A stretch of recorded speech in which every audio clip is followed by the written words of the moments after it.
Auto.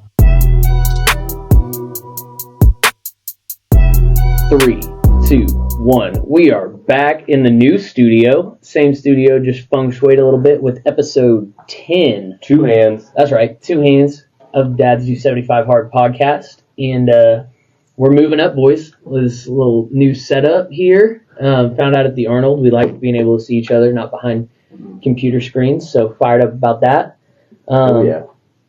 Yeah, how you guys do? It's been so long since I've seen you. Yeah. How's the last 48 hours been? Good, man. Really good. Just all sorts of energy coming off the weekend. Yeah, so much energy that I was pretty wiped out Sunday. Oh yeah, I was exhausted. Hard now. Well, the adrenaline, I think, had subsided, and I kind of came back to reality a little bit, and like it just hit me like a ton of bricks. Yep. I took the kid to the park, and we played outside, enjoyed the weather, came home, and he went to go play with his brothers and sister or something, and I sat down to read, and I think I made it 30 seconds on the couch, and I was just like... Yeah, it was nice Sunday. I feel for Adam, because Vince and I are done, obviously. But I felt for Adam, because I was like, man, Sunday was nice to just, like, I walked, and I didn't have to go work out. I was going to read, and then I fell asleep. Well, because we had walked before we left Ohio. Yep. And I got home, and I was dreading it. Oh, yeah, you had to get another one in. More. Yeah. So I stretched, did some plank, just like some basic stuff down in the basement, and because, man, it was like 7:30. I'm like, oh my gosh. Yeah. Blake had to go drive another hour and a half. He probably stopped for food. Well, he had enough sugar in him from all the fudge and everything else. Half pound of fudge on the way back. Goodness gracious. It wouldn't be a podcast if we weren't talking about Blake. So, no, I thought it was really good. I guess, so for this episode, being episode 10, having 2 of us done, 66.6% done with 75 Hard. Want to get Vince's insights into this, because a lot of our listeners may be not doing 75 Hard, like something that maybe they're looking to start it or they've done it before. So what does these next 28 days look like for you before we start phase 1? So there are no tasks. There's nothing that has to be done. So what's your mindset in these next 4 weeks before phase 1 kicks off April 1st? Stay the course. Yeah. I mean, I got out Sunday, and I still did 2 workouts. I still read. Mm-hmm. I mean, it's just those habits that I built up. We got up Monday morning, started our new program, and I went for a walk last night. Didn't have to, but was kind of in my own head with things, and I needed a break from stuff at the house. So and that's the best thing. And normally I listen to music or whatever, but yesterday was a day that I took off and I put the AirPod in, and then I just didn't turn anything on. I just walked, and I was just like, man. But then it really got my head going. Like I said, I tried to do a dad talk, but I just couldn't piece anything together. Start thinking about all this stuff and everything else, and we moved everything around yesterday. So I mean, I just stay the course as much as possible. If things come up, I don't have to rearrange anything to get that second workout in, if so be it, or if it's a crappy day and I don't want to go out and walk in the rain, I don't have to. But I still try to get out and stay the course as much as possible, so that when phase 1 does start, it's not a complete shock to the system again or anything like that. So are you sticking to your macros within the app then for these 28 days? Yeah. I mean, there may be a day here, a day there. Right, where you can waver. Yeah. And I don't, but sticking to them as close as possible. Yeah, and that's what I'm doing. Like, I've got the app, and so movement, like, shout out to First Format, the macro tracking and all that. Trying to stay on those macros. Obviously didn't track Saturday and Sunday, but was I didn't track Friday, Saturday. I tracked Sunday. But yeah, sticking with those. But I think too, like, not to bring back Corey all the time, but Corey would have these moments where he'd say it's okay to have a little dysfunction with all the discipline. Right. So, like, going to a wedding this weekend, like, not going to drink her, but, like, I'm going to have the food there, going to have a piece of cake, like, enjoy that. You actually are this weekend? Yeah, okay. Yeah. And then going to get up, me and Rami it's in Chicago, which is where I went to school. So we're going to go to Cozy Corner, get some brunch, like, and then it'll be right back to tracking. Yeah. Or in the past, like we've talked about, those days lead into like weeks of that. And so getting right back on the app, having a little dysfunction, enjoying life a little bit, and then it's right back to the routine because we know what's coming April 1st. Yeah. And your break's going to be shorter. Right. Yeah, I'm 10 days out. This is day 65 for me. So how's it? So then, in your mindset here, how is it being riding solo? I mean, it helps that I've done it. Yeah. You know, but at the same time, when you had that community of people doing alongside with you, you know, it helped seize that day a little bit easier. You know, because like I still have one more outdoor to do when I get home, and I mean, not that I won't accomplish it by any means, but it's just like, man, they're done. And just like this weekend, you know, you guys were able to enjoy the Topgolf a little bit better than what I could. Yeah, your burger with no bun. I saw burger with no bun. You hated me, didn't you? Oh man. I was like, yes, ma'am. I'll take the nachos right now, and then you can bring the flatbread later. Yeah. So I mean, but honestly, it's nothing that I haven't done already. You know, so it really for me isn't. For someone who probably would be in a different scenario, I mean, yeah, it probably would be a little bit more of a back, you know, it sets you back a little bit because you're used to that community. Yeah. But I mean, I think though too, again, like-minded people, align yourself with good-hearted people, you're going to probably be like, hey, how you doing? You walk in, you know, as far as completions, you read, drink water. Yeah. Well, and you've got listeners too that are like, you know, if you fail now, like thank you guys. Vince and I will jump you and kill you. Yeah, you'll be in big trouble. But I think too, like when you're 10 days out, for me, it became like mission critical. Like it's like now's the time to make the push, finish it, and then there's light at the end of the tunnel. Versus day 40, when there really is no light.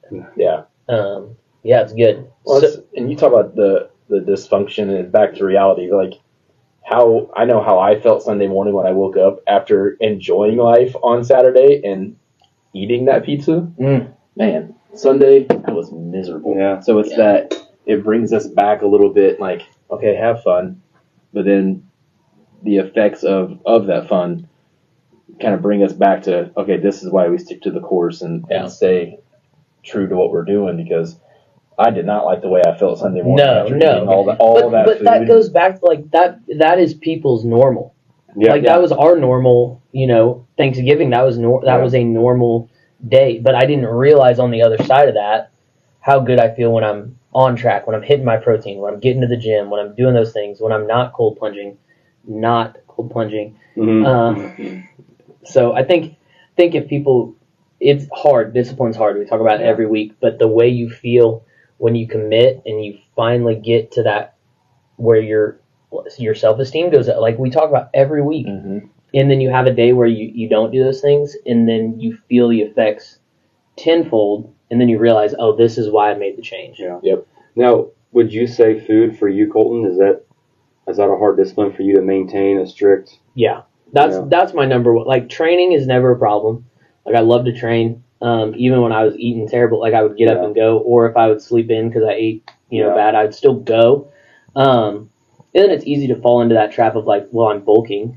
Or, like, I want to get really strong. Yeah. Like, I want a 500-pound squat, so I'm just going to eat a lot. And then if I weigh 230, I can squat 500. But, yeah, that's definitely for me. Like, even since, like, the transformation and getting into, dieting and things like that, like, that has always been I am an emotional eater. Okay. And so that's where, like, I'll turn to that. Yeah. And then when I feel, like, restricted for so long, like, it was easy to, like, do that. So, like, Friday night, like, had I not, like, which my mindset changed, but had I not been around all you guys, like, if I would have went by myself, like, I could feel myself thinking about on the way back from Topgolf, like, we should stop at a gas station and get, like, peanut M&Ms and Sour Patch Kids and, like, some Doritos. Yeah. And then I was like, no, like, you had the meal. Right, like, you got your appetizer and you enjoyed it. Like, that's good. Yeah. Like, I would have loved it, like, where I could see, like, where Blake was, like, smashing the fudge and it's sitting right there. And I'm like, 2 bites and then the rest for the kids. Like, those kind of things where it didn't snowball into just chaos where I'm behind a KFC, like, with a bucket and, like, you're not the homeless guy. You're I'm like, I don't know what happened.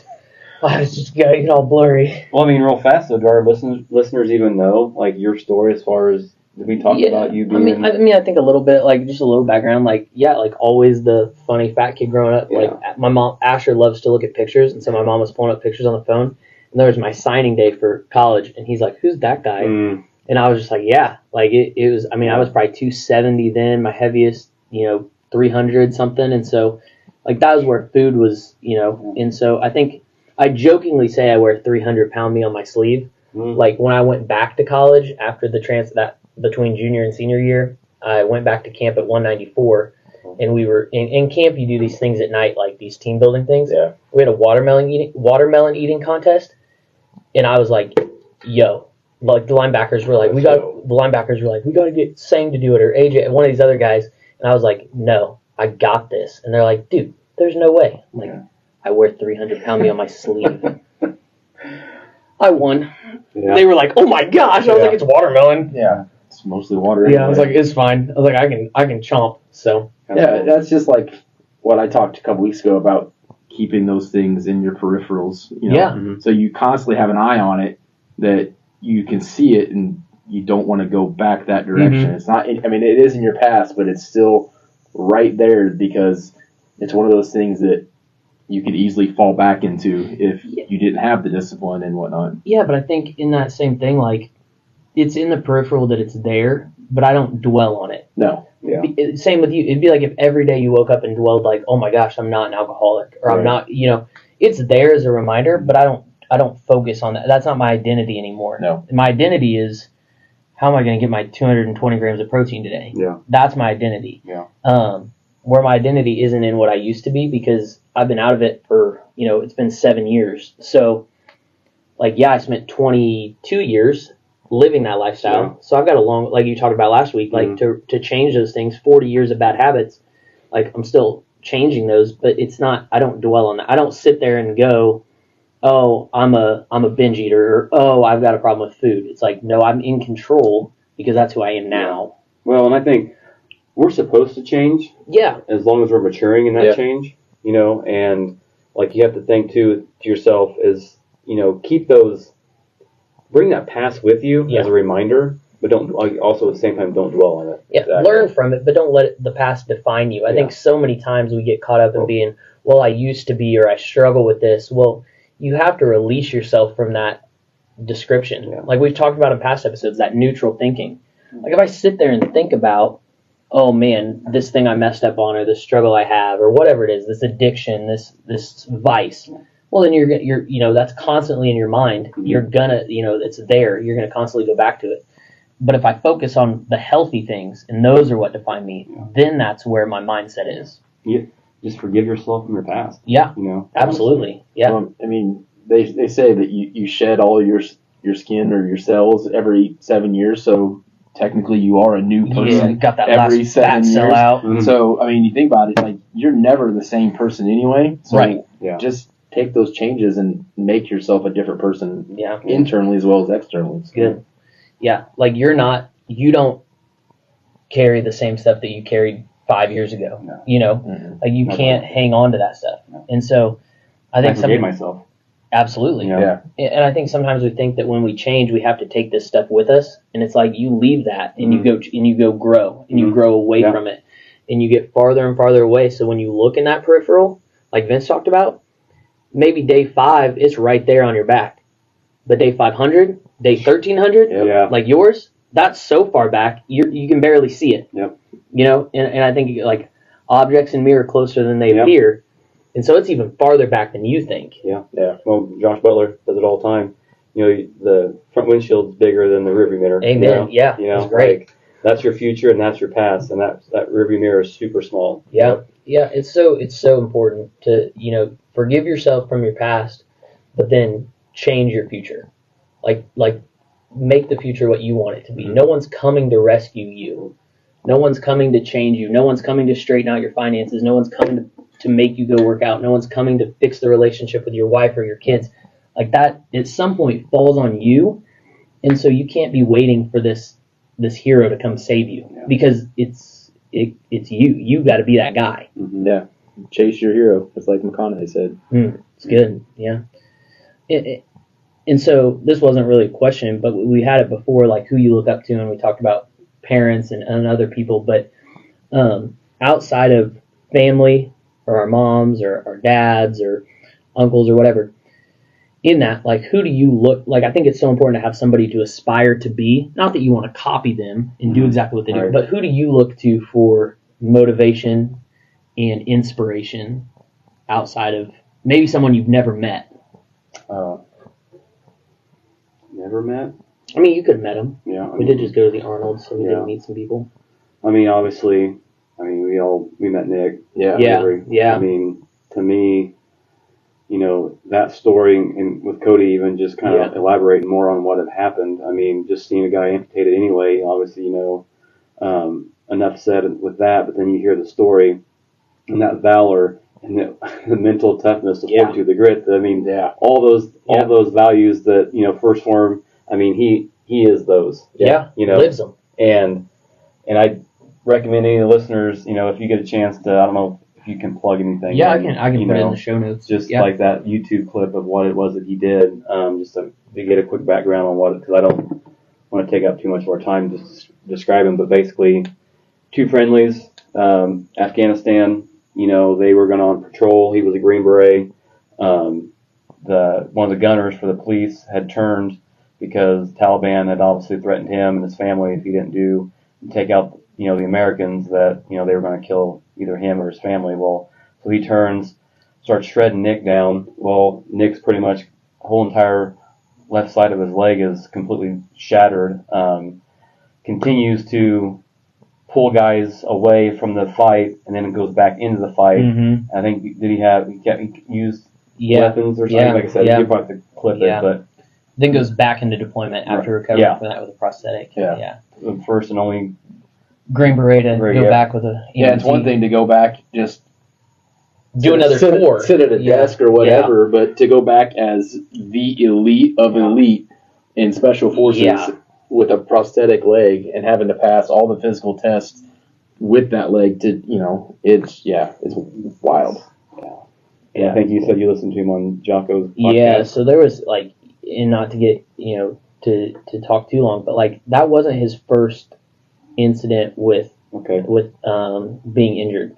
So he took I'm listening to the podcast right now, it's like 6 hours long. But he on his first tour, or the same deployment, he got a grenade went off behind him and put shrapnel in his back. And he said that you think, like, shrapnel is going to feel like, you know, piercing, like a stab. And he said, no, it's like getting hit with a sledgehammer, like, in your back. And he said that he looked back behind him, and I think it was his right shoulder. There was, like, a lemon-sized hole in his shoulder. And they were like, we got to call it, like, you're done, like, we got to go back. And he's like, no, like, we're going to continue this. And so he finishes the mission, gets back there, like, he was, like, so scared that they were going to send him to, like, Germany for medical or send him home, and he's like, I'm fine.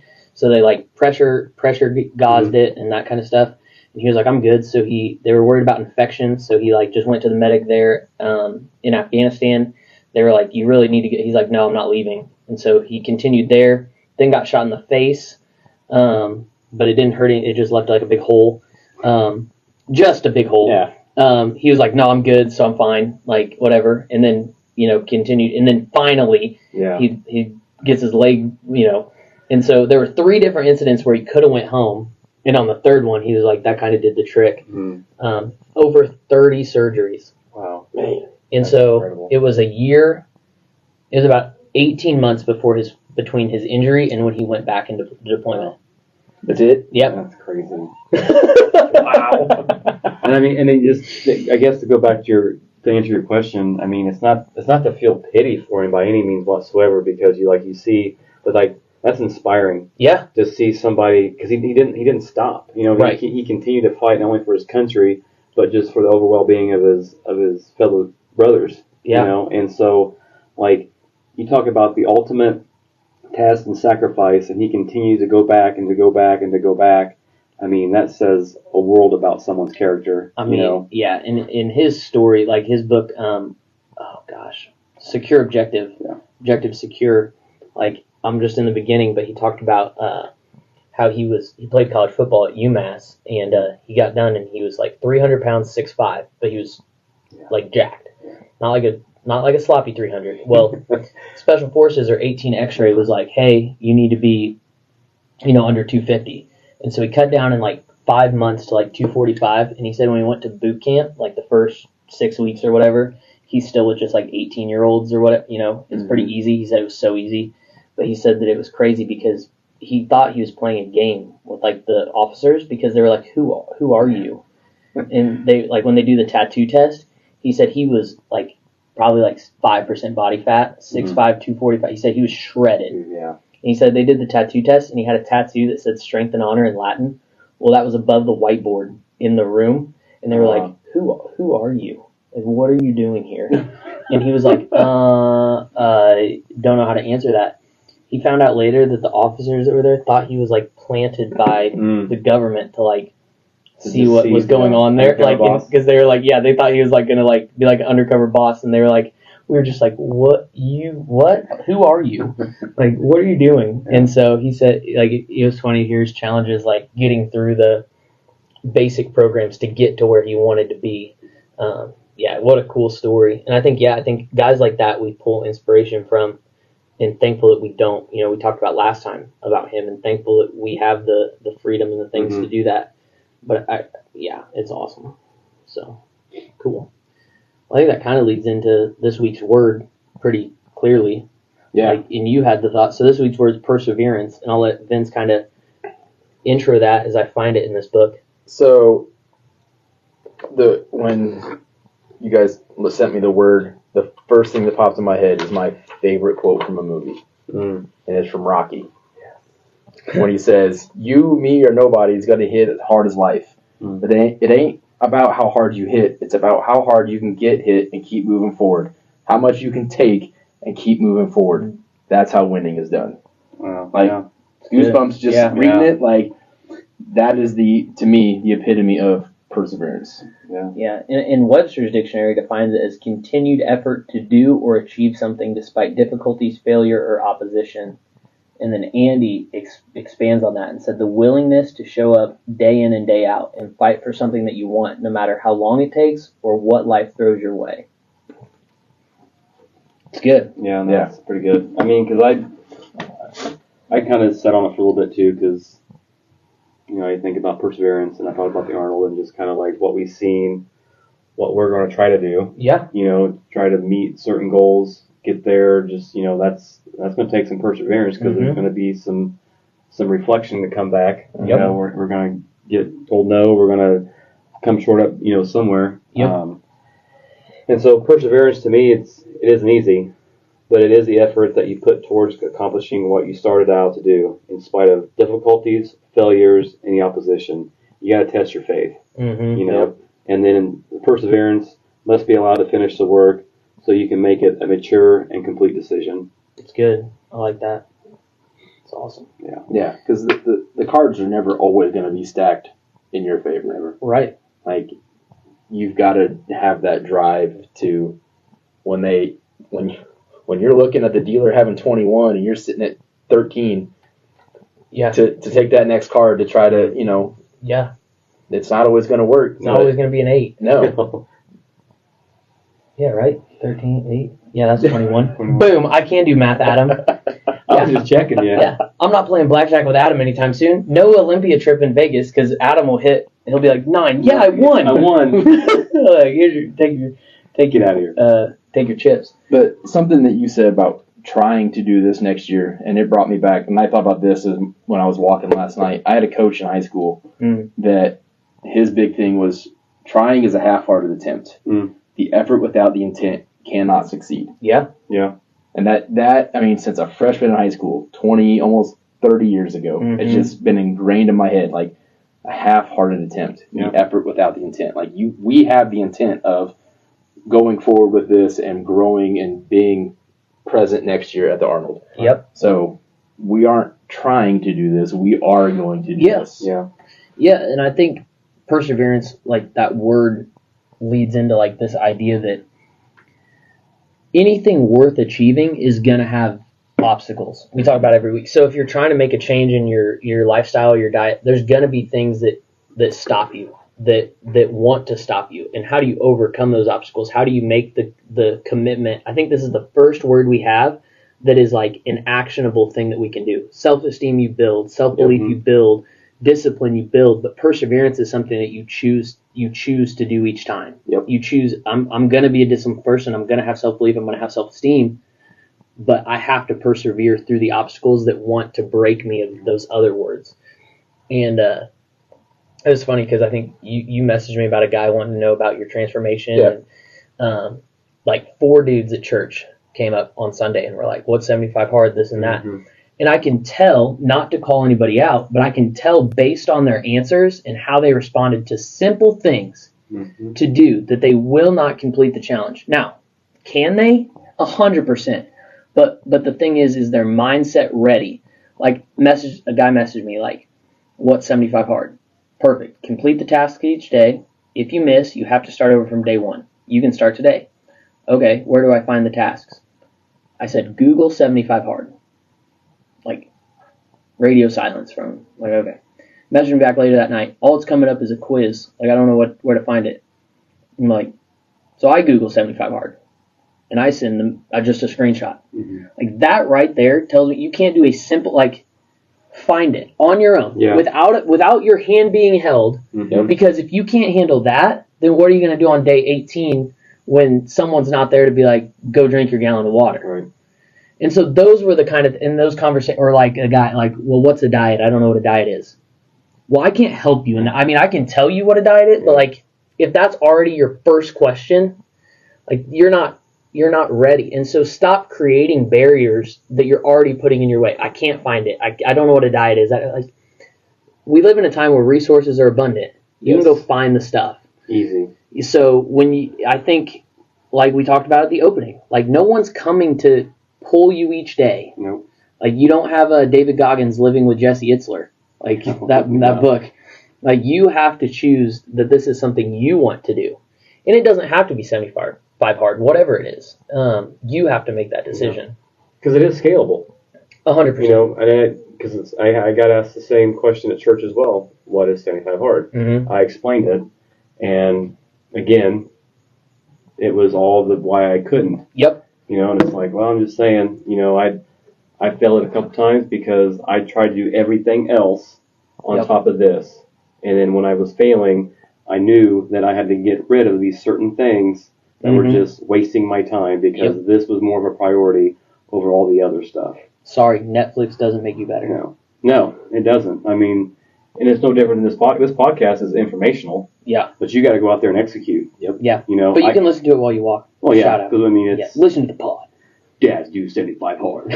But no, I mean, it's frustrating because, again, ultimately, I want to see people succeed. Yep. I want to see people do well, you know, and that's just, and I come across sometimes as a little bit too rough, too tough. My words don't come out the right way where I feel like I'm attacking. But it's like, no, man, I'm telling you, because either one, you've done it and I know you can do it again, or two, you're fully capable of doing it. You just got to figure out a way to complete these tasks. Yep. If it's 2 walks, it's 2 walks. You know, like that's all. And as long as you're sticking to a diet, I guarantee you in 75 days, just the walking alone twice a day, you're going to look different. Yep. Plain and simple. It's just a mental switch. I mean, like you said, it's a mindset change from what they're comfortable doing to being uncomfortable in something they don't know 100% about. I mean, when we all started, we were kind of, okay, so diet-wise, what do I do? But, again, a diet, it's just track your food, follow your macros. Like People know what junk food is. Yeah. And you know what a cheat meal is. Yes. Most cheat meals are what you're eating on a regular basis. Yeah, preach. So, yeah, it's just, you got to find that switch and flip it to, okay, this is what I'm going to do. Yeah. I mean, you gotta switch it to, like, I don't want to do what I want to do. I got to do what I have to do. Yeah. You know what I mean? Like, Yep. because we all want to do, I mean, if we wanted to do what we wanted to do, we wouldn't be doing this. Well, You I know? mean, it's what I'm teaching my 3-year-old. He's like, I want fruit snacks. I'm like, you already have fruit snacks, but I want them. I'm like, well, we don't always get what we want. And I say it a little nicer than that, Right. but I'm like, hey, buddy, you don't always get what you want. I know you want that. I know you do, but we don't always get it. And so then when you become an adult and you can just go do it and there's nobody telling you you can't. Mhm. And for some people, it's when they're 12 that no one's telling them they can't Right. because their situation isn't ideal. And so you have to learn to self-regulate and self-correct and self-discipline in all areas, whether it be a physical change, or you're wanting to start a business, or you're wanting to do whatever. Like, if you have this goal, you can't achieve it doing the same thing that you're doing right now.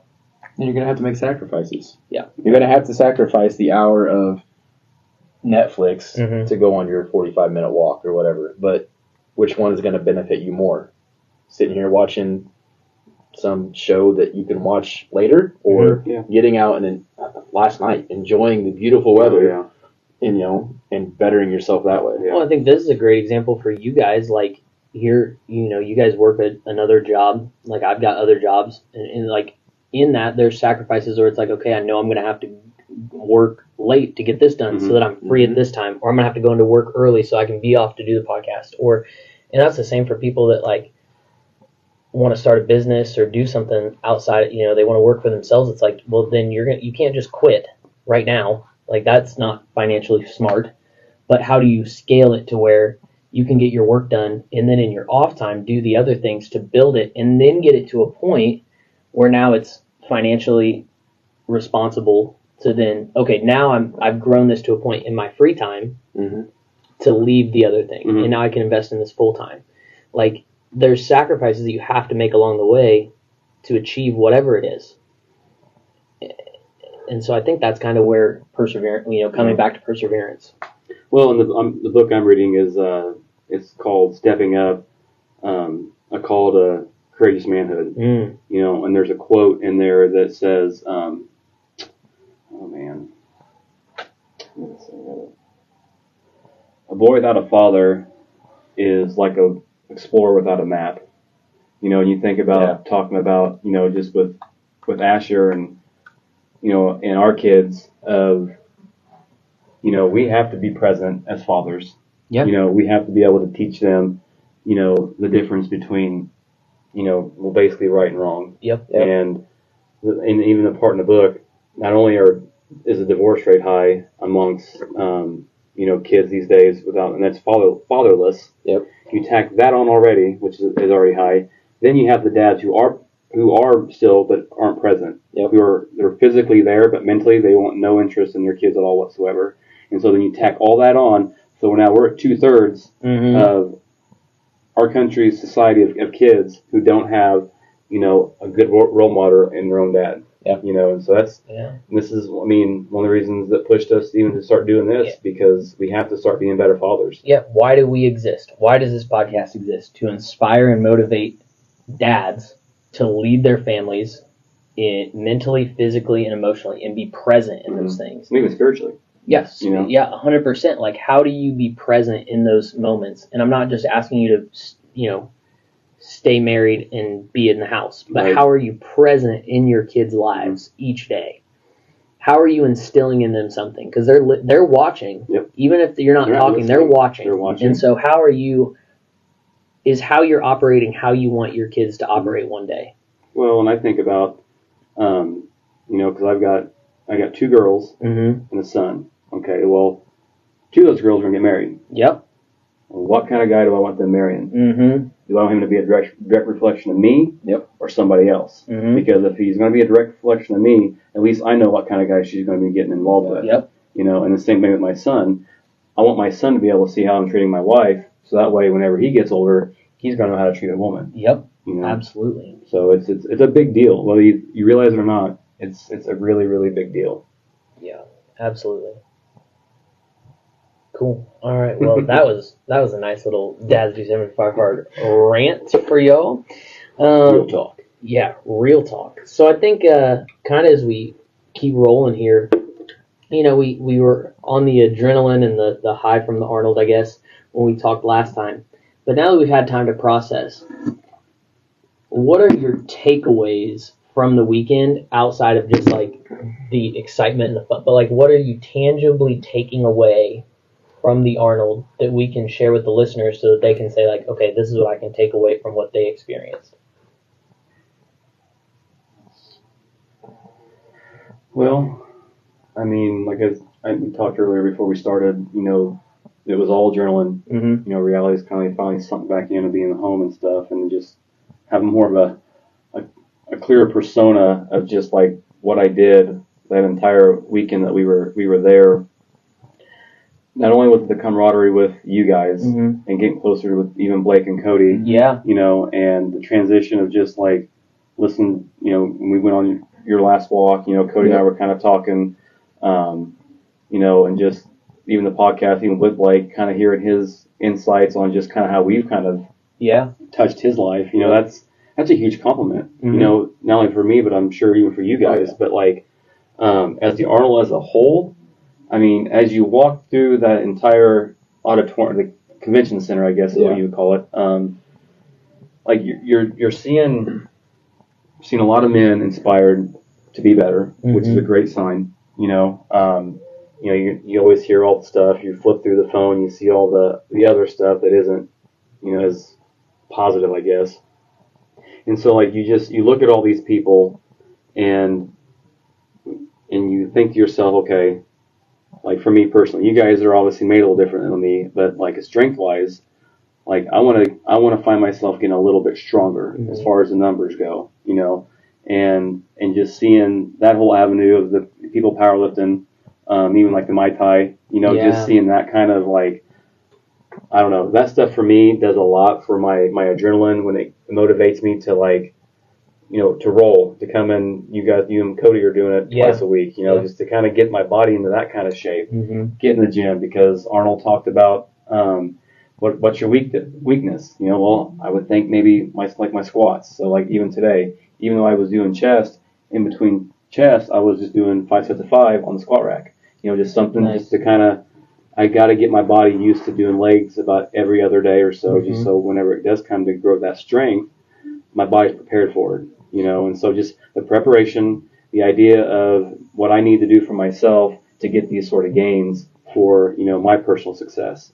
And as far as us as a whole, you know, walking around and seeing those guys doing that podcast in that booth, you know, was just like super inspiring to look there and think, man, this time next year, we are going to be there all 3 days. You know, our wives might even be there. You know, I already talked to a couple people who are already trying to come next year. So like and that's 10 people that I know of who are just going to come because of what we posted, what we've talked about, the culture we've kind of set for one another. And that's just like, man, that's so cool. Like I'm chilling up right now just even thinking about it, because it's support. Yeah. It's a great feeling to know that people in this community are super behind us on what we're trying to accomplish and try to do. I think it's so cool. Yeah, but when it started, like people, you know what I mean? There were probably people that are like, what are you guys doing? Yeah. You know? Yeah, that's awesome. They're for real. Yeah. They're dying. Yeah, mine, I keep going back to this, just the possibilities, like you said, sitting there and not just seeing the podcast guys there, but everything else that was there. And the different types of people that were there. Like you said, there was bodybuilders, there's power lifters, there's CrossFitters, there's everything. And just knowing, like you said, we're going to be sitting there next year, the amount of people that we're going to come in contact with, and all I just keep thinking, like just the business side is just grinding. Okay, figure out what do we do here? What do we do here? What do we do here? You know, the fitness side. You talk about us being built different, but there was guys there that were built way different than us. We don't have a Nick Lavery at our booth. No, yeah, but just seeing, you know, those guys as well, it's the same for us. Like the guy we talked to at the one booth with his wife that had been to the Olympia. This guy was huge, and his wife was big. Like she was. So, you know, we still have those same kind of goals to get bigger, stronger, faster, and whatever. Yeah, man, it definitely lit a different fire. You know, we're always fired up to go train and whatnot, but the fire for this and everything else, like we said last week, it's a reset for everything. And just like at work this week, I've been more pumped up. At home, just energized and everything else. So yeah, it's really good. It's good. Yeah, I think for me, like kind of along the same lines as you guys, like walking around and seeing, you know, it's primarily male that are there.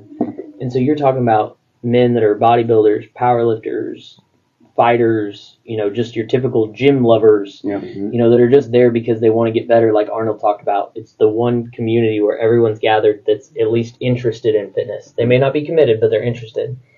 And I just kept looking around and I'm like, man, there are a lot of guys here, and whether they're dads now or they're going to be. Mm-hmm. And so mine was the impact.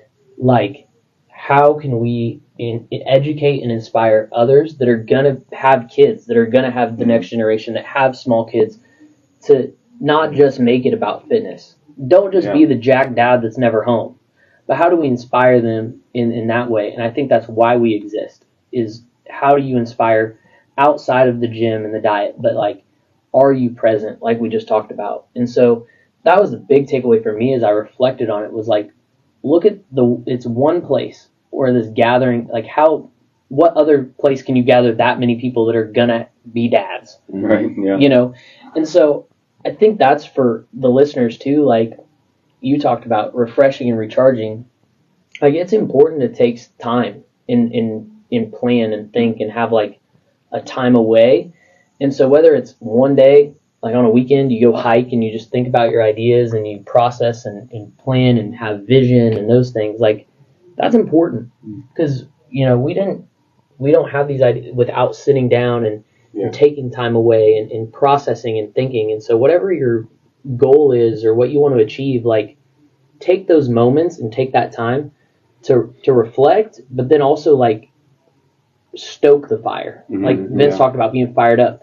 Well, it was amazing to me. I think we talked about on the last like 3 podcasts how beat up we were from the last program. And we were only gone 2 days, but we haven't said one time this week that we're, this training side. Like, and this one's good. Like, it's hard, but like we haven't once been like, I'm just so beat up. Yeah.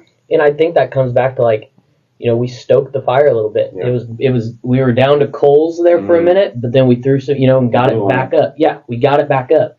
We took a breath and talked and recharged and refocused. And so those were my 2 biggest takeaways, was just the impact that we and listeners and other people can have on those around us, and then taking moments to stoke the fire. Yeah, that's good, because to your point, Colton, I mean, listen to people's stories.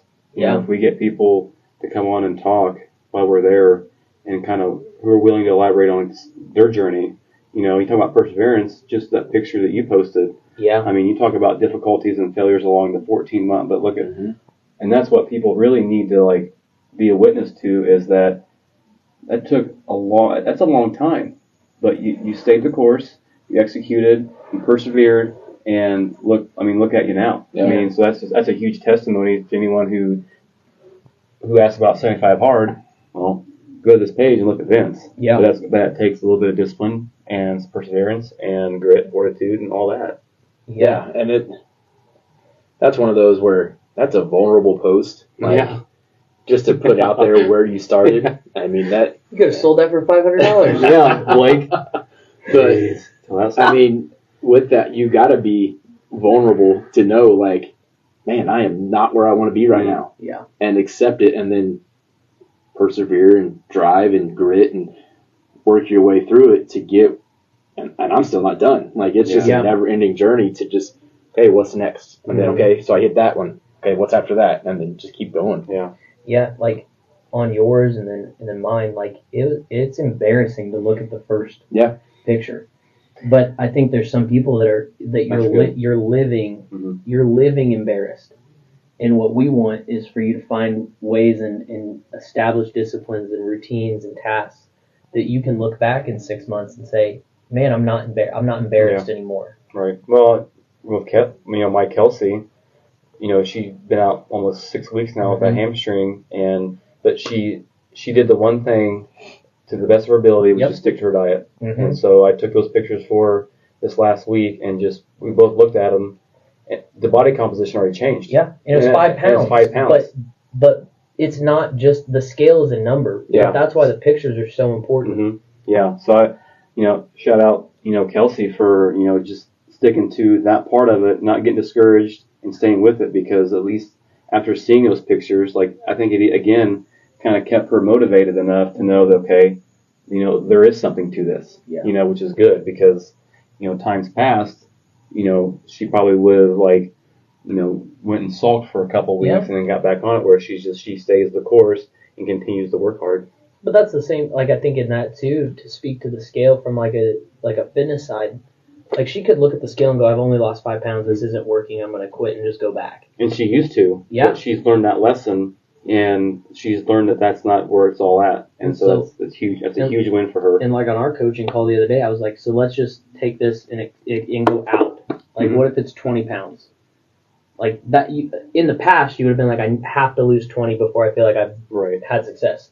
It's like, but if you have those 5 pound changes and your body's changing the way it is at each 5 pounds, like it's going to look way different. And you're like, well, I only lost 20 pounds. It doesn't have, like, if we're changing our body composition, it doesn't have to necessarily be like, I lost 15 pounds in a month. Like, that's just, like, it's not tangible, nor is it lasting. Sustainable. Yeah. We figured 12 weeks from now, or another 6 weeks, so 12 weeks total, because we walked on Sunday, if she just is able to incorporate that, even just slow walk, to get the heart, just a little bit of heart rate up. Because that was just dieting. That was just poor hamstring. That was all just diet protein. Yeah, it's awesome. All right, cool, sweet. Well, that was a good recap. I love when we get off on tangents and rants and we flip the tables. Yeah, we flip the tables a little bit. Well, we tone it down, so try to keep it family friendly. But yeah, so I think now that we're on episode 10, it's good to kind of take a couple episodes and get to know each of you guys better. So here's the homework. Adam, next week we're going to hear your story, and then Vince and I are going to share our initial thoughts when we met Adam. You know what's really crazy about that? Is I literally just had that thought this morning. Like, we should share our story a little bit more about ourselves. Yeah, our cycles are synced. I had that thought this morning. Like, people don't really, they know us, but they don't know us a whole lot. And we should share a little more. So we're going to dive into Adam's story next week. We'll still hit a word. Vince will share what his initial thoughts of Adam. I'll share my initial thoughts of Adam. Yeah. Adam's got, I'll leave a sneak peek. Adam has great fashion sense, so that was good. So yeah, I'm a little metrosexual over there. Hey, if I lose another 10, it's going to be bad. That's funny. Good. Any closing thoughts? I like it. We're still recovering. Yeah. We're still a little tired. So no, I mean, I think that you guys. I mean, do you guys want to speak on phase 1? yeah, let's say phase 1 for when we're all done. Okay. Because it starts April 1st. Yeah. Right. So we got a little time. Okay. So we'll say another little tidbit there. Stay tuned for phase 1 talk.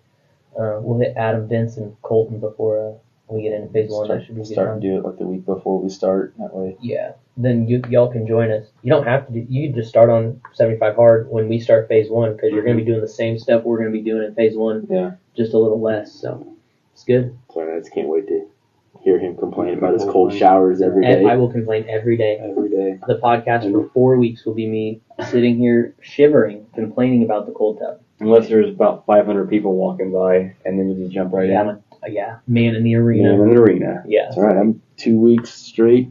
So by that point, I'll be close to 6, and when we start our WWE career, you can be the polar bear. and there we go. Rawr. So good stuff. All right, well, listeners, time to turn off the podcast and go get after it. Thanks for listening. We'll talk to you next week. Peace. Hey, yo, welcome. Hit 'em.